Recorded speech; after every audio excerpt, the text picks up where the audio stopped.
Before we get to the news article, what's everybody's favorite snack in this room? Go. The pink Quest chips. I like the Fritos. I like the Flaming hot Fritos, man. Yeah, those are good. Well, we're all out of it. We've eaten all of them and we left all the Cheetos. Well, yours. What's your favorite snack? Welch's is nice. What? Welch's fruit snacks. Okay. Yeah. That's always a hometown favorite. Kalyne? Fruit snacks or beef jerky? What do you guys think Joe's favorite is? The mochi balls. By far. Yeah, that's what I'm thinking. The mochi boba balls. What about Steve's? Just the alcohol? None of it, dude. Yeah, Just I don't the think he eats alcohol. snacks. Wow. He looks at it with disgust. What is the #1 snack for all the guests who stop by? Mochi balls? Probably mochi balls are the most unique, I think. Just in case our fans. Or Flamin' Hots. These are pretty good too. The crunchy roller things. Yeah. What do you got these? Costco. I don't know, but they're good though. For everybody who doesn't know, these are the favorite snacks. Can I try one? Hey, give me one too then. Yeah. Yeah, I'll take one. Yeah. I just want to be a part. You know, they say put this in the freezer. Really? They say put it in the freezer. It says it on there, actually. Let me put 2 in the fridge right now. Put a couple in there. Hey. You don't want one, Kalyne? If you put wait, throw one more. Put it in the fridge. Cheers. Oh, weird. We'll just throw some at him. Alright. Guys, good. let's see the The composition. and again. Now everybody here knows. I'll go grab it. Go get those snacks. You want to get down. Alright. We've talked about this guy before. Alex Jones. Big Ben. Are you? Tell everybody, can you just share with the class who is Alex Jones to catch people up? Well, you know, I never really watched the show InfoWars, which is what he's known for. But he's just like a guy who has a very extreme, some might say, what's the phrase I'm looking Conspiracy? for? Conspiracy theories. And that's all he says. That's all And he does. He's a wild what is boy. the most recent, most topical one that he has been in the news for recently? He got sued, I believe, right, by a bunch of parents of Sandy Hook, right? For?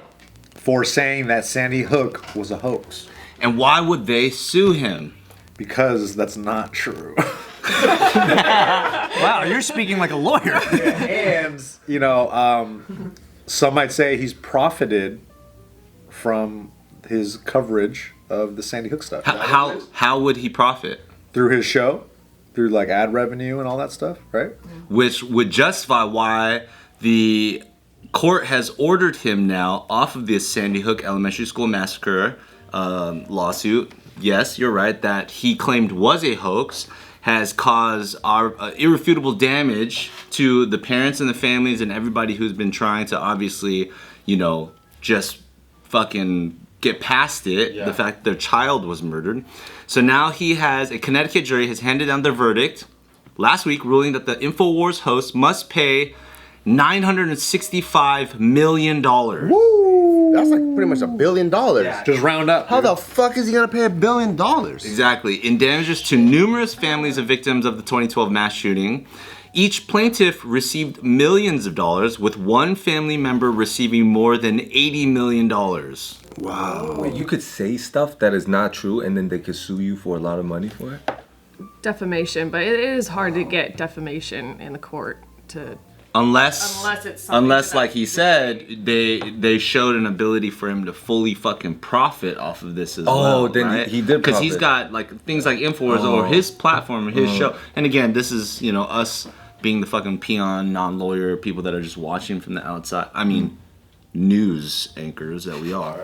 But yeah, right? Like this guy's entire fucking career over the last few years and the way that he is able to go viral in today's age and the amount of influence he has, the amount of people, right? And then imagine all the people that believe everything that he says. But that's so crazy though, that people believe that. It's like, it's here. Yeah. He has a huge following. A huge But following. he said with him, like he says crazy shit. Yeah. But his track record, I don't know if it's like 50-50. It's like really crazy. But the stuff that he has nailed is just as crazy. So I think that's why people continue to believe it, because he will nail some things that are really crazy. But it's not like he's like 80% accurate. It's like maybe 50 or 40. It's just like How do you feel about that?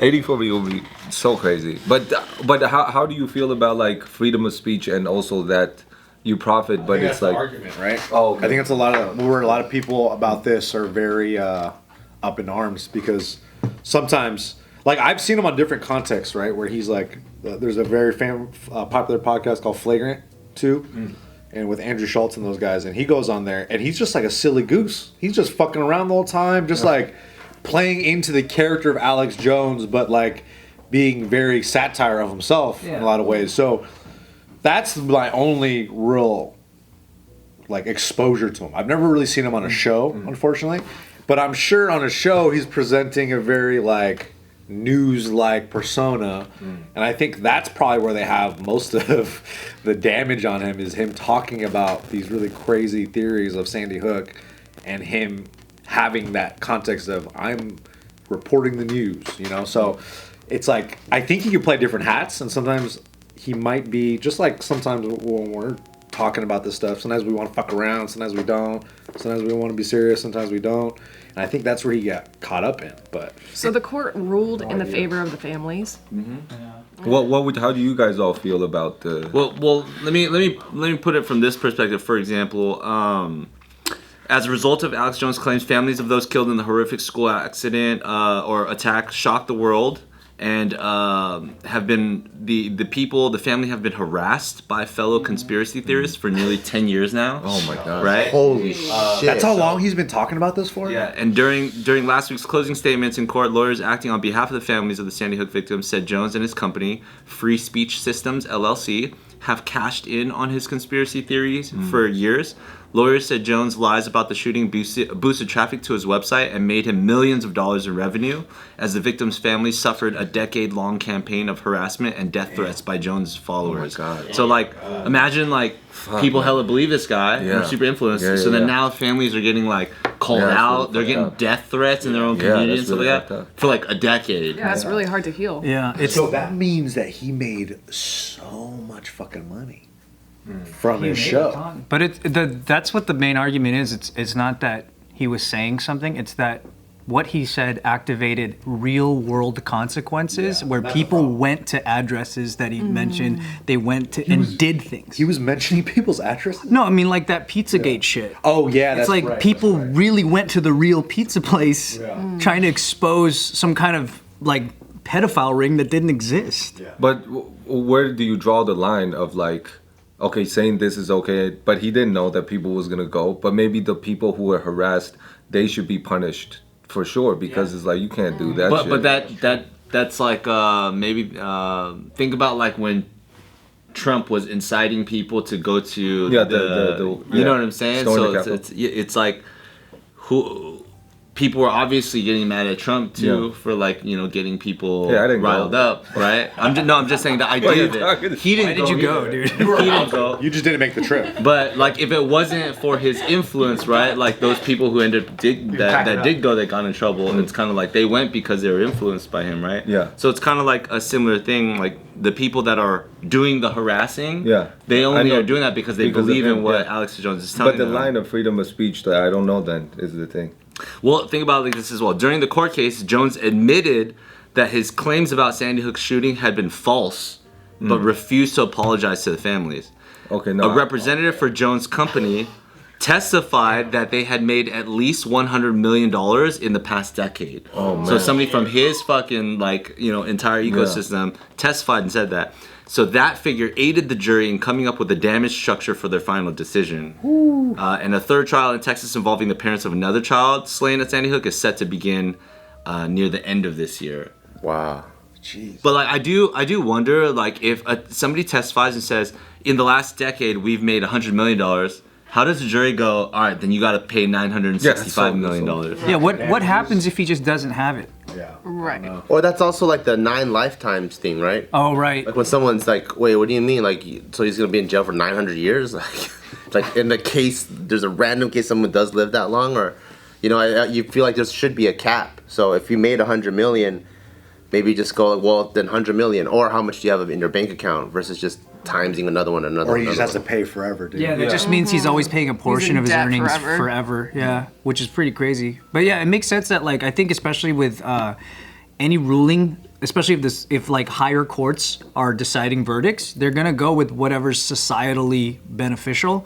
And it seems like if they allowed that to slide, the things that could give birth to in terms of copycat creators like that would just be completely batshit. Especially with the stranglehold of people with like media these days too, right? Like anybody can build an audience anywhere, depending on the right like tactics that they use. So for someone like I think like my parents, if they knew there was a guy like Alex Jones making content, like 10 years ago, they'd be like, "There's no way this guy's gonna be fucking big," Right. But now he has a platform of like millions of people that are actively inciting his theories, So, but that's what I'm saying. Like, so where can you say like, okay, you can't put this content out, but this is okay?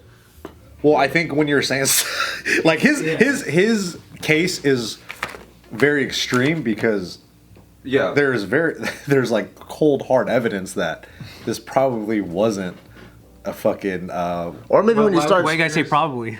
Or maybe when you start dropping addresses. I think when you start dropping addresses, that's pretty crazy. Or also you're talking about like free speech, but like in essence the argument is this guy's free speech. Like anybody can say anything, right? But if you say stuff and then it's like causing me harm. It's like that's not free. Like if I'm the families, right? If I'm the parents, you're saying free things, and now it's like causing my life harm. Okay, So it's like, is that free speech? You know what I mean? Like that. I think that's when the line is crossed. You can say whatever you want, but where's the line? Like what words do you put together? And I also think what he's saying too is like, let's say I go, "Hey Nick, Anthony fucking broke my heart, dude." I'm like, "Yeah, fuck that guy." And I leave.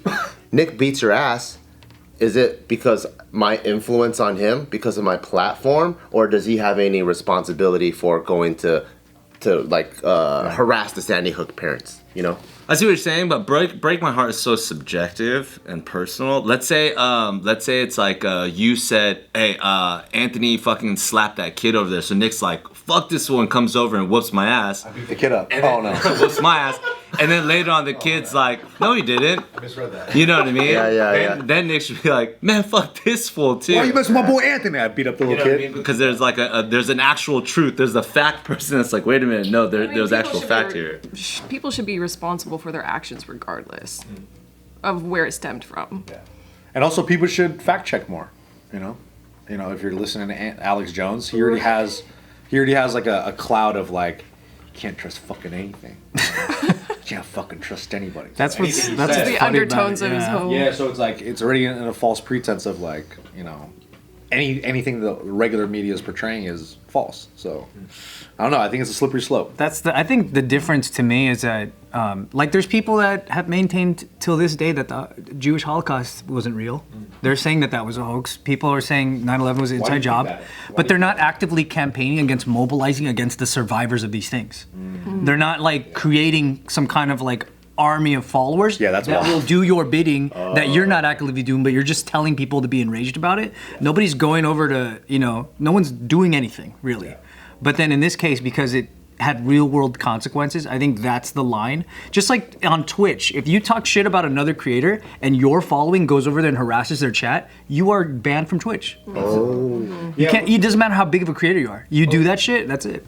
But what if you were right at the time? Like, what if I know it's not him, but I'm saying like, what if there's a case where somebody was right and then they mobilize a bunch of people? Then I think you're okay. That's crazy. If he was right, I think you're okay. But like, I think they would just exonerate him and they would have the biggest fucking key to the city. Dude, imagine you're listening to Joe Rogan and Joe Rogan's talking about like, Sandy Hook is fucking sketch, blah blah blah, saying all this. But then, okay, that's one level, right? And then you believe from now on, like, oh yeah, dude, Sandy Hook wasn't real, bro. Like that's you. But then to the another level of like, we gotta go investigate the fucking parents. Like, that's crazy. That's the difference. The difference is what will happen from you saying it versus you just saying it. Yeah. You know what I mean?